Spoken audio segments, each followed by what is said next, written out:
Jean-Pierre Raffarin, bonjour. Bonjour à tous. Vous êtes ancien Premier ministre, vous êtes le représentant spécial du ministère des Affaires étrangères français pour la Chine et vous êtes aussi l'animateur de Leader pour la paix, un réseau d'écoles que vous êtes en train de bâtir à travers la planète. Hier, Emmanuel Macron a été giflé lors d'un bain de foule. Qu'en pensez-vous? Ce sont les risques du métier, c'est déjà arrivé? C'est une atteinte inqualifiable à la fonction? Ou bien c'est un symptôme de notre époque? Ou les trois à la fois? Je pense qu'il y a à peu près les trois à la fois. D'abord, le fond de l'affaire, c'est que c'est la négation de la République. La République est inventée pour combattre la violence. Et donc, au fond, il n'y a pas de gifle républicaine en dehors des urnes. Quand on veut donner une gifle, on va voter. C'est le vote dans la République qui exprime les divergences. Et donc, aujourd'hui, frapper, c'est presque plus facile, un acte solitaire, que de convaincre. Or, la démocratie, c'est convaincre. Donc, c'est vraiment une atteinte fondamentale quand même à notre principe de vivre ensemble. Et puis, naturellement, c'est révélateur d'un climat de violence qu'on voit sur les réseaux sociaux, qu'on voit dans la politique. On voit la brutalité avec laquelle les gens s'expriment. Et ça, c'est très important. Si seulement dans le pays, on pouvait réfléchir un peu à la violence et de bien penser que la violence, c'est la sœur jumelle de la guerre et que c'est la négation de l'autre, c'est même la destruction de l'autre. Et donc, il faut être très attentif à faire en sorte qu'on apaise les formes de tension et qu'on trouve des solutions pour régler les conflits autres que la violence. Quelles sont-elles, ces solutions? Il faut voter plus souvent? Il faut laisser les gens s'exprimer différemment? Je pense qu'il faut voter le plus souvent. D'abord, il faut combattre l'abstention. Vous savez, les Américains, ils ne sont pas toujours très sympathiques avec nous, mais au moins, ils nous ont donné une belle leçon sur la participation électorale. Trump, il fait 4 millions de voix de plus à la fin qu'au début de son mandat.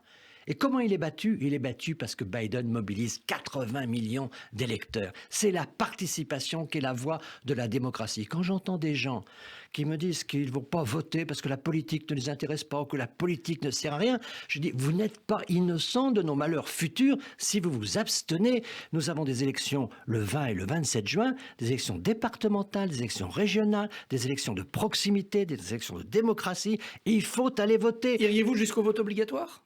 Moi, je pense qu'il faut aller dans ce type de perspective. Il faut en tout cas motiver les choses. Mais pour ça, je pense qu'il nous faudra sans doute une réforme institutionnelle. On ne peut pas avoir des élections de députés qui soient en fait complètement gouvernées par l'élection présidentielle. Oui. En France, on vote pour un président.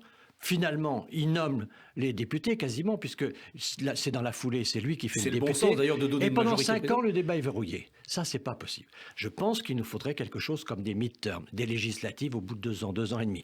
Alors, il y a deux façons. Soit on fait des midterms, soit on fait un mandat de 4 ans. Souvenons-nous, dans la Ve République de Gaulle et de Debré, le mandat de parlementaire est de 5 ans, quand le mandat présidentiel est de 7 ans. Il ne faut pas que les deux mandats aient la même durée. Il faut des élections à mi-parcours, parce que quand le peuple s'exprime, il est plus apaisé. Deuxième étape du déconfinement aujourd'hui, couvre-feu à 23 heures, ouverture de nouvelles activités, poursuite de la vaccination.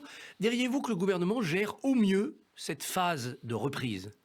Je pense que le gouvernement, il est dans une situation extrêmement difficile.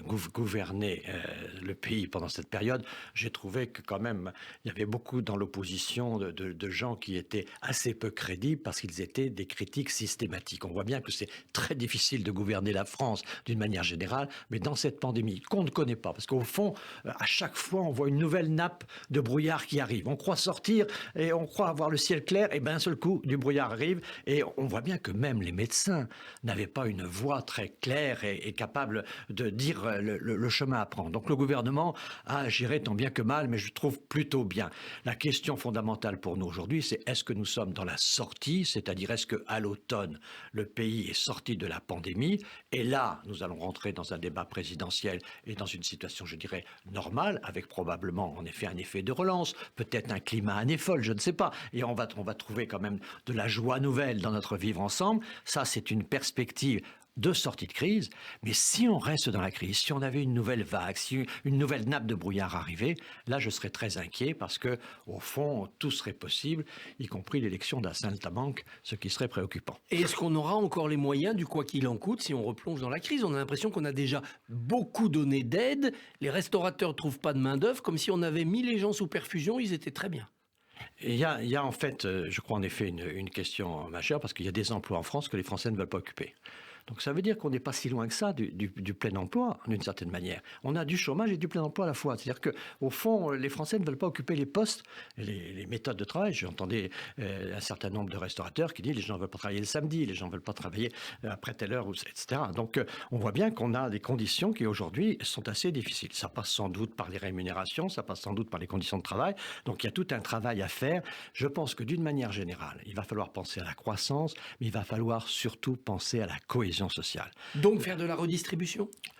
Faire, en tout cas, s'occuper de la pauvreté, parce que je pense qu'il y a un certain nombre de gens qui sont aujourd'hui entrés en pauvreté et qu'il va falloir soutenir, aider. Donc la cohésion sociale, c'est d'abord la lutte contre la pauvreté, c'est ensuite un soutien à l'intégration des jeunes et une aide à l'entrée dans la vie active pour les jeunes, et c'est enfin, en effet, un certain nombre d'efforts de rémunération pour ce qu'on appelait autrefois le travail manuel, pour ces métiers qui sont quelquefois difficiles, et parce qu'ils ne sont pas suffisamment rémunérés, ils ne sont pas attractifs. Et nous avons besoin de personnel dans un certain nombre de métiers où il faudra naturellement rendre le métier attractif, sans doute par le salaire. Dans ce cadre-là, le plan de relance français, le plan de relance européen, est-ce que ce n'est pas un peu court quand on compare par exemple au plan de relance aux États-Unis ? On va voir, parce que tout va dépendre de qu'est-ce que va devenir cette épargne qui a été faite par les citoyens dans tous les pays du monde. Tout le monde a économisé parce qu'on a moins dépensé. Et donc, qu'est-ce que va faire cette épargne ? Est-ce qu'on va la théoriser ? En fait, d'une certaine manière, est-ce qu'on en fait une épargne de précaution parce qu'on est inquiet sur l'avenir, ou est-ce qu'on va consommer ? Pour l'instant, les Français choisissent la précaution. Semble-t-il. Donc on va voir s'il y a une relance par la consommation, enfin plus exactement, quel en sera le niveau. De toute façon, des initiatives sont prises pour la relance par l'offre, et donc je pense qu'il est un peu tôt pour le déterminer, mais globalement, nous allons traverser une période qui va être une période, je pense, plutôt d'apaisement, et puis on va voir la bataille présidentielle. C'est jamais une période extraordinaire pour la croissance, pour les investissements. Donc, il faut vite atteindre le printemps 2022 et puis entamer la nouvelle page qui vraiment s'ouvrira avec l'élection présidentielle et l'élection d'un président. Vous connaissez bien la Chine et ses dirigeants. Est-ce que nous saurons un jour la vérité sur les origines de cette pandémie, ou est-ce qu'il n'y a aucun espoir de transparence ? Je souhaite qu'on sache la vérité. J'espère qu'on va pouvoir, avec l'OMS, le gouvernement français le demande. Moi, je soutiens vraiment cette position. Nous voulons connaître la vérité. Et donc, je souhaite vraiment que l'OMS ait tous les moyens de donner la vérité. Moi, je pense que dans nos situations politiques aujourd'hui, on connaîtra toujours la vérité. Parce que je pense que la vérité s'imposera. Il y aura forcément à un moment ou à un autre quelqu'un qui pourra donner les informations nécessaires. Mais ça peut prendre du temps. Ça peut prendre du temps parce qu'il y a des crispations. Aujourd'hui, nous sommes dans une guerre froide entre les États-Unis et la Chine, extrêmement brutale, avec des batailles de propagande de part et d'autre. Donc il faut se méfier de toutes les informations qui sortent parce qu'on est vraiment dans une tension très puissante. Je pense qu'il nous faut la vérité. Je pense que nous l'aurons. Le problème, c'est le délai. Dans cette guerre froide, qui est en grande partie économique et commerciale, est-ce que la Chine n'a pas déjà gagné ? L'épidémie est terminée, elle a retrouvé ses niveaux de production, ou presque. On a l'impression que le monde a basculé pendant cette épidémie. Vous savez, méfions-nous du court terme et du long terme, parce que la Chine est aujourd'hui un peu dans une perspective de repli sur elle-même. Et donc, il ne faut pas oublier que si la Chine s'est développée, si elle a donné au fond cet exemple de croissance exceptionnelle en sortant plus de 500 millions de gens de la pauvreté, c'est parce qu'elle s'est ouverte. Donc là, on voit que le repli, la tentation de fermeture serait sans doute, pour le moyen terme, quelque chose qui serait affaiblissant pour la Chine. Donc, je pense qu'on ne peut pas savoir comment ce match va se terminer. Ce qui est clair, c'est que pour la première fois, nous avons un débat idéologique avec un pays qui est en même temps la première puissance économique du monde. Et donc, on va se trouver dans cette situation où notre partenaire adversaire est non seulement une puissance politique, une puissance militaire, mais en même temps le premier marché. Quand on se battait contre la Russie dans la guerre froide, c'était pas une économie très puissante. Le Vietnam, Cuba sont pas des économies très puissantes. Avec la Chine, les choses sont assez différentes. Beaucoup d'entreprises françaises aujourd'hui ne peuvent pas exister sans le marché chinois. Et quel est le chantier de la présidence française de l'Europe qui va s'ouvrir en janvier 2022 dans ce cadre-là ? C'est un chantier d'abord de souveraineté ? Je pense que c'est une logique de souveraineté. Je pense que nous avons une carte historique. Il y a un sujet sur lequel Chinois et Américains sont en train de se rapprocher, c'est les conséquences de l'accord de Paris. C'est au fond la nécessité de protéger la planète. Le discours de Xi Jinping, quand il signe l'accord de Paris, et les discours de Biden, quand il rejoint l'accord de Paris, sont très voisins.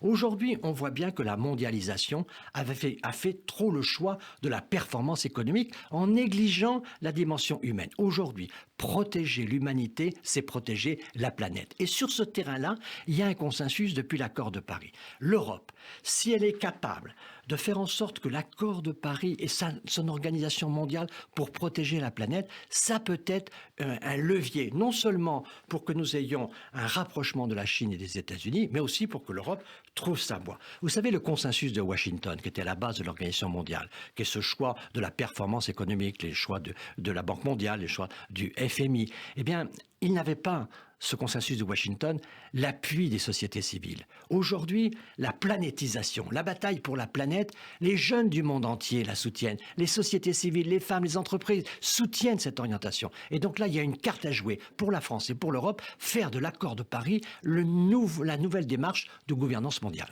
Revenons en France. Pensez-vous que les régionales, dans quelques semaines, vont dégager un présidentiable naturel pour les Républicains? Et sinon, quel départage mettre en place? Je pense que les régionales vont nous montrer en effet qu'il peut y avoir quelqu'un qui va apparaître comme étant à la fois quelqu'un d'expérience et quelqu'un de nouveau. Je ne sais pas comment les choses vont se passer, mais si je prends l'exemple de Valérie Pécresse, je crois qu'elle a raison de ne pas se préoccuper aujourd'hui de la présidentielle, de s'occuper de sa région, mais en imaginant qu'elle ait une belle victoire au régional, elle pourrait exprimer à la fois et l'expérience et la nouveauté. Une femme dans cette position, ça peut être une carte qui peut être jouable. Je ne sais pas. Aujourd'hui, vous savez, il y a une partie de la droite qui est avec Macron. Il y a une partie de la droite qui est aussi la Macron. Nous sommes là séparés un peu dans notre histoire, mais ça, c'est pas la première fois. Pourquoi ne pas assumer ce schisme, que les macronistes rejoignent Macron et que les autres aient une candidature de témoignage, ou pour certains aillent vers Marine Le Pen? Le problème, c'est que aujourd'hui, il y a une sorte de trouble sur l'organisation politique. Les partis ne sont plus les mêmes. Les courants, est-ce que la droite et la gauche, ça n'existe plus? Moi, je crois que ça existe toujours. Et je crois qu'il faut aller dans une logique de coalition et que le centre-gauche, le centre-droit peuvent aujourd'hui se rassembler. Est-ce que M. Macron va pouvoir être dans cette ligne-là? C'est beaucoup trop tôt pour le dire. Si, comme je le crains, on est en octobre-novembre encore un peu dans le brouillard, la situation sera pour lui très difficile. En revanche, si, comme je l'espère, on sortira de la pandémie en septembre-octobre, à ce moment-là, il peut construire un grand rassemblement politique central, et à ce moment-là, c'est un peu le grand rassemblement central que Giscard avait imaginé. 2 Français sur 3. 2 Français sur 3, et c'est peut-être la ligne, la perspective d'avenir. L'élection de Marine Le Pen, pour vous, c'est improbable parce qu'elle n'a pas d'alliés, pas de programme, pas d'équipe, ou ça devient un risque à envisager? C'est toujours un risque parce que l'extrême droite, c'est forcément porteur d'un affrontement dans la société. C'est pas que ces gens-là ont un virus particulier de violence, c'est qu'ils vont créer une situation de tension. Mais une partie des électeurs de droite disent il faut faire le ménage, il faut un moment de rupture. Mais ce moment de rupture, ça va être un moment d'affrontement.